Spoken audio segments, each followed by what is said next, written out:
গতকালকে আমি একটা নিউজ দেখলাম যে সজীব অজের জয় $2 লাখ ব্যয় করে একটা লবিস্ট ফার্ম নিয়োগ করেছে আওয়ামী লীগকে আবার পুনর্বাসিত করার জন্য।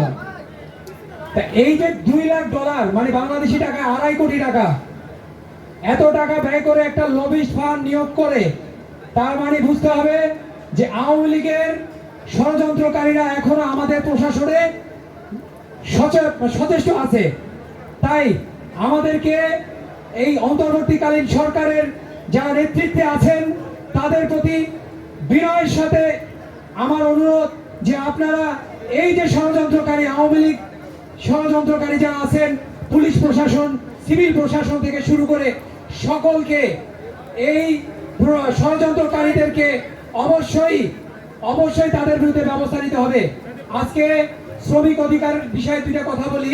সেটা হলো যে আজকে শ্রমিকদের রাস্তায় নামানো হচ্ছে। আমাদের এখানে যারা শ্রমিক নেতৃবৃন্দ এবং আমাদের ভাইয়েরা আছেন, তারা শুধু একটা কথা বলি, এই যে গার্মেন্টস ফ্যাক্টরি, এইটা নিয়ে যে ষড়যন্ত্র চলছে, এই ফ্যাক্টরি যদি বন্ধ হয়ে যায়, এইটা কিন্তু আওয়ামী লীগের পেটে লাথি পড়বে না, পেটে লাথি পড়বে আপনার আমাদের পরিবারের উপর। তাই এই ষড়যন্ত্রকারী কারা? আওয়ামী লীগ এবং রয়ের কিছু সদস্য। এই রয়ের সদস্য যারা আছেন তাদেরকে আমরা শ্রমিক ভাই বোনেরা যারা আছি তাদেরকে চিহ্নিত করে তাদেরকে সমূলে উৎপাদন করতে হবে এবং আওয়ামী লীগ যাতে আবার মাথা চাড়া দিতে না পারে সেজন্য সবাই সচেষ্ট থাকবেন। এই বলে আমার সংক্ষিপ্ত বক্তব্য শেষ করছি। আসসালামু আলাইকুম। ভাইরা আমার, আপনারা যারা এদিক সেদিক ঘোরাফেরা করছেন, অতি শীঘ্রই আমাদের সমাবেশের স্থলে চলে আসুন। আমাদের আজকের প্রধান অতিথি আর অল্প কিছুক্ষণের মধ্যে আমাদের এসে চলে আসবেন। তাই যারা এদিক সেদিক ঘোরাফেরা করছেন অতি শীঘ্রই চলে আসুন। বলি আবহাওয়ার কারণে আমরা সংক্ষিপ্ত সময়ের মধ্যে আমাদের প্রোগ্রাম শেষ করব। আবহাওয়া যে কোনো পরিস্থিতি হোক না কেন, আমরা আমাদের নেতা ডাকসু বিপি নুরুল হক নূর তার বক্তব্য শুনে আজকে প্রোগ্রাম শেষ করব। ঝড় বৃষ্টি আধার রাতে,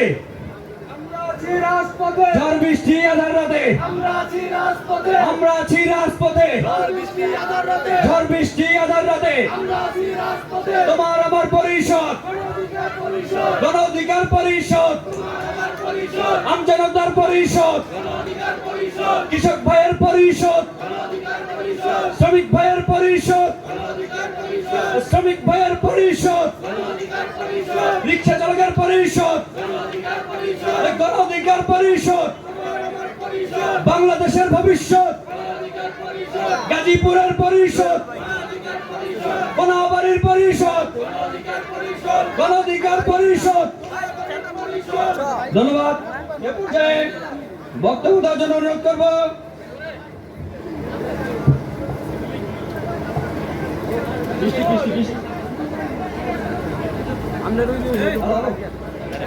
সামনে খারা আপনি বহেন এনে, এই যে এটার ভিতরে মোবাইল আছে, দুইটা মোবাইল। হ্যাঁ বহেন, আপনি লোকটা আমি পাঠাই দিতেন ভিডিও বহেন, চেয়ার মোবাইল দুইটা রেখে দিন। হ্যাঁ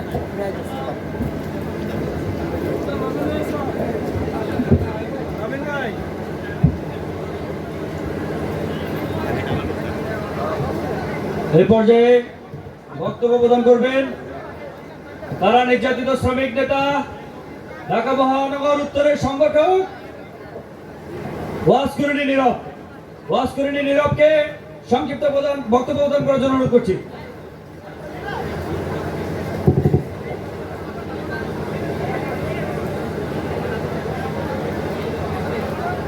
আসসালামু আলাইকুম। বাংলাদেশ শ্রমিক অধিকার পরিষদ আজকের আয়োজনে আমরা এই শ্রমিক অধিকার পরিষদ প্রত্যেকটা গার্মেন্টস সেক্টরে আমাদের শ্রমিকদের অধিকার ফিরিয়ে আনবো ইনশাআল্লাহ। ধন্যবাদ।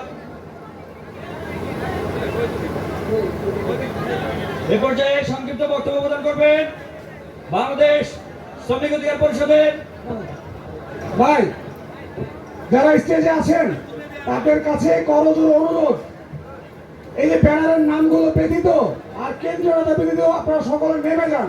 আমরা যদি নামাইতে যাই এটা দেখতে অসুন্দর লাগে, খারাপ লাগে।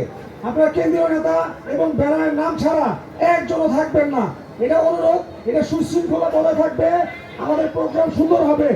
আমরা চাই না ওবায়দুল কাদের কাকু স্টেজ ভেঙে পড়ে গেছে গা, ওই অবস্থা আপনাকে হোক। আপনারা ওই স্টেজ ভাঙার আগেই এই স্টেজ থেকে নামা যান গা, আল্লাহর রাস্তায় নামা যান। ধন্যবাদ। আসলে এখানে যারা আছেন মোটামুটি আপনাদেরকে মানে বিস্তারিত আমি বলতে চাচ্ছি না। আপনারা এই আমন্ত্রিত অতিথির বাইরে যারা আছেন আপনারা সামনে বসে পড়ুন, এখন বক্তব্য প্রদান করবেন। আচ্ছা, ওই ব্যানারটা পেশাজীবী অধিকার পরিষদের যে ব্যানারটা আছে গাজীপুরে, এটা একটু খুলে দেন। আমাদের এই রাস্তা থেকে মিছিল আসলে আমরা দেখতে পারবো এবং বাইরের মানুষও আমাদের প্রোগ্রামটা দেখতে পারবে।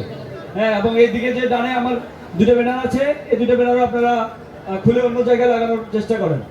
তো এ পর্যায়ে বক্তব্য প্রদান করবেন মোহাম্মদ রুবেল, পল্টন থানা শ্রমিক অধিকার পরিষদ, সাধারণ সম্পাদক, পল্টন থানা শ্রমিক অধিকার পরিষদ।